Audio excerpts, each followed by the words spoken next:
I'm joined to discuss the US president's foreign policy legacy by Katrina vanden Heuvel, editor and publisher of the US's leading left-wing magazine, The Nation. Katrina, thanks for joining me on UpFront. How will you remember the Barack Obama presidency in terms of its impact on the global stage? More continuity than change in many regards. I do think the Iran nuclear deal was a major diplomatic gambit. It needs to be expanded. I think the opening toward Cuba, normalization with Cuba, was vital, but one could argue 49 years too late. I believe President Obama will leave us with a deepening, dangerous Cold War and an escalating arms race. These are an arms race which he, in 2009, spoke of a world without nuclear weapons, yet he leaves us with this $1 trillion modernization of nukes. He did expand the war on terror, though he didn't call it the global war on terror. He expanded the national security executive prerogatives so that, curiously, Mehdi, I think he has desensitized millions of Americans to war because we're not occupying and invading, though we have 100 special operations around the globe. So in the end, I would say more continuity than change, and that this country desperately needs a different foreign policy, one in which the United States isn't the policeman of the world, one that doesn't make regime change an American foreign policy. Is that because he was firefighting for a lot of his presidency and he lacked a vision of his own, a distinct Obama foreign policy doctrine? His aides once claimed that his foreign policy amounted to don't do stupid stuff. Is that enough for a president to have as a foreign policy guiding vision? I don't think presidents need hubristic foreign policy doctrines. I do think don't do stupid stuff is not a bad one at this time, but unfortunately I think the United States continues to do stupid stuff. For example, exacerbating a more militarized relationship with China, making trade, these corporate-led trade policies, a major legacy of Obama's administration. And I come back to positioning NATO and U.S. forces on Russia's border, continuing with this kind of underground NATO expansion, and the nuclear arms race, very, very dangerous and not going to contribute to not doing stupid stuff. Why do you think someone as smart as him, as well-read as him, as someone who came into office with such kind of grandiose promises and expectations, had seen the failures of George W. Bush before him? Why do you think he ended up doing stupid stuff? Is it something in him that's in his character or personality or ideology, or is it simply the situation he found himself in, that he got carried away by events?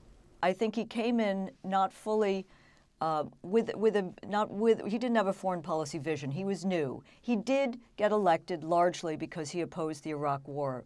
He didn't oppose all wars. He opposed the Iraq War, stupid wars.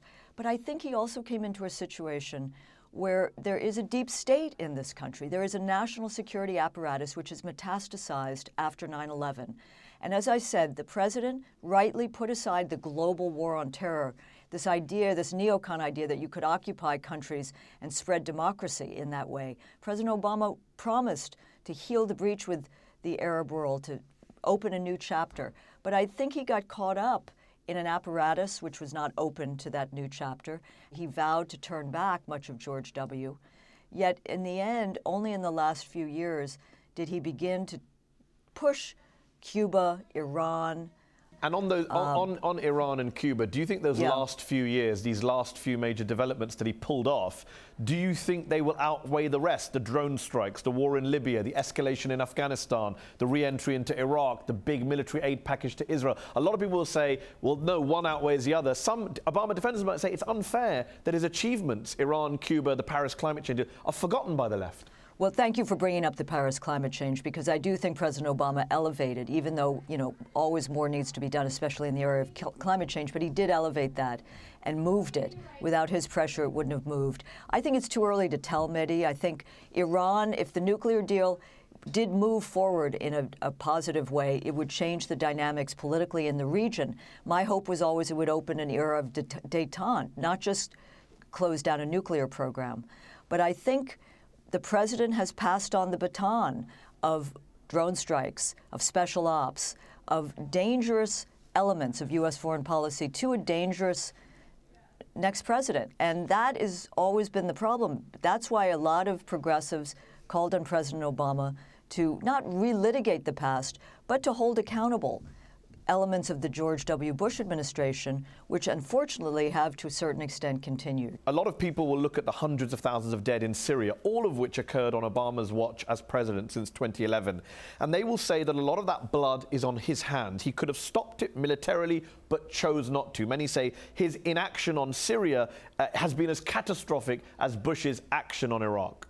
I don't think he could have stopped it militarily, Mehdi. I mean, I think there were various UN-brokered efforts to bring a political resolution to the Syrian crisis.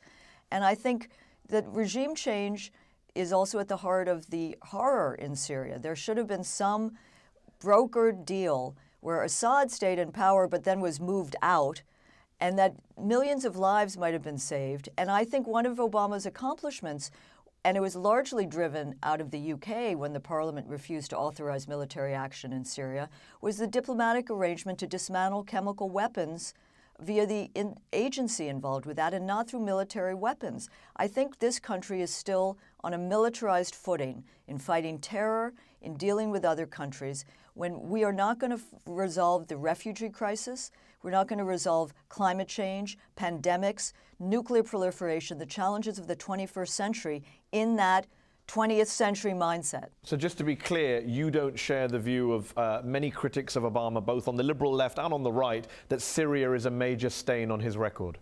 I do not.